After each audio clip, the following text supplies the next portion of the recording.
का नित्य नियम कर्म की पद्धति अलग अलग होती है संप्रदाय के अनुसार, गुरु के अनुसार, लेकिन फिर भी थोड़ा सा हम सबको ये जानना आवश्यक है कि हमको प्रातःकाल उठ करके कैसे अपने दिन की शुरुआत करनी चाहिए, घर में कैसे पूजा करनी चाहिए, क्या खाना चाहिए।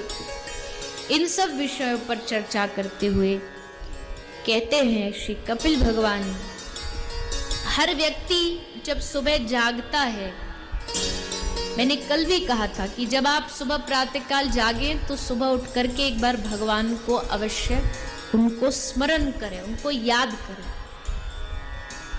सुबह उठे, सुबह उठ करके अपने हृदय में जो ठाकुर विराजमान हैं, जो भगवान हमारे चित्त में बैठे हैं, उन भगवान का दर्शन करें, उनको प्रणाम करें और फिर पृथ्वी पर, धरती पर पांव रखने से पहले माता पृथ्वी को प्रणाम करें,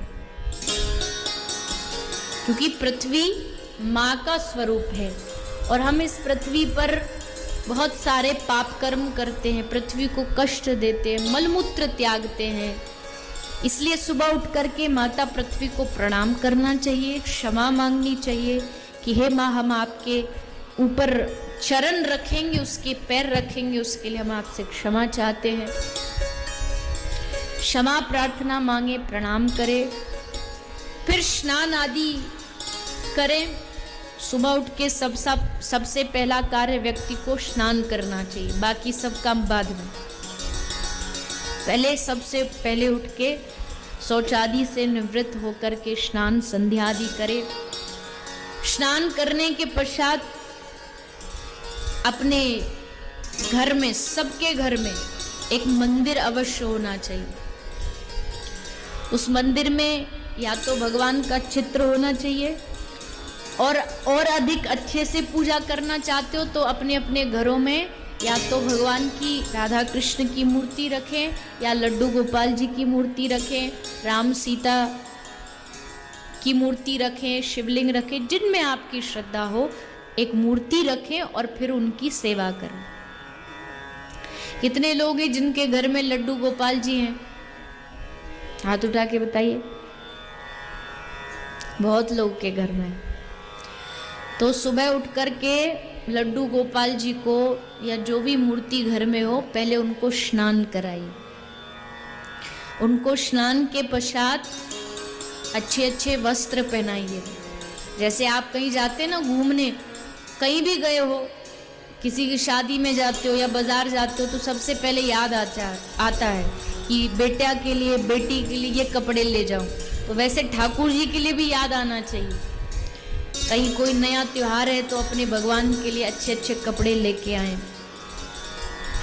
उनको सुंदर सुंदर वस्त्र पहनाएं, मुकुट पहनाएं, उनका श्रृंगार करें और फिर ठाकुर जी को चंदन लगाएं।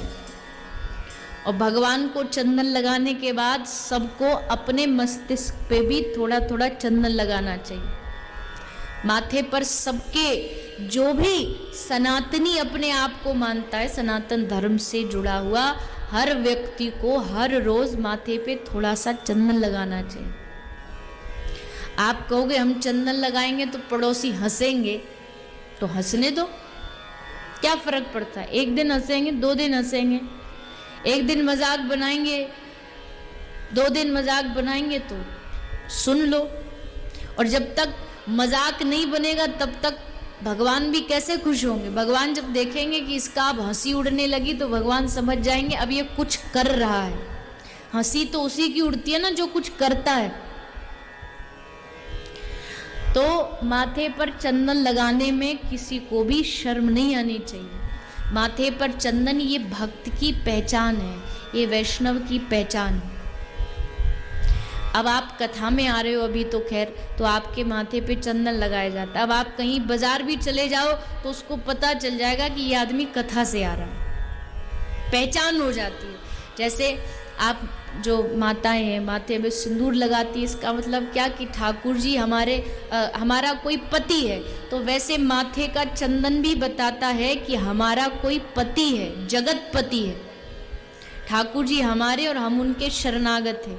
ये चंदन लगाना इस बात का प्रतीक है।